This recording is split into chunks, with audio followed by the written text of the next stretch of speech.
कमाल साहब और मुराद ने आकर उन्हें बचा लिया और अभी वो उन्हें हॉस्पिटल लेकर गए हैं। ठीक है, रजा से कहो गाड़ी निकाले। मैं बस कपड़े बदल के बाहर आ रही हूँ। यहाँ खड़ी मेरा मुंह क्या देख रही हो?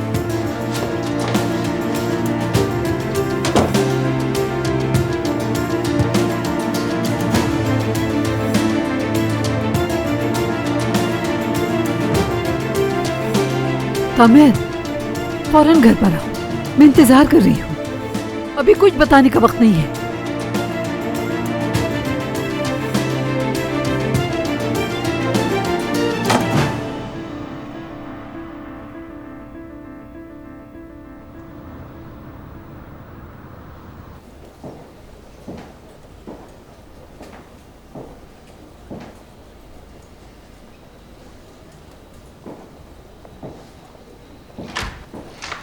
नर्स, क्या हुआ? बाहर वेट करें। मुझे अंदर जाने दे।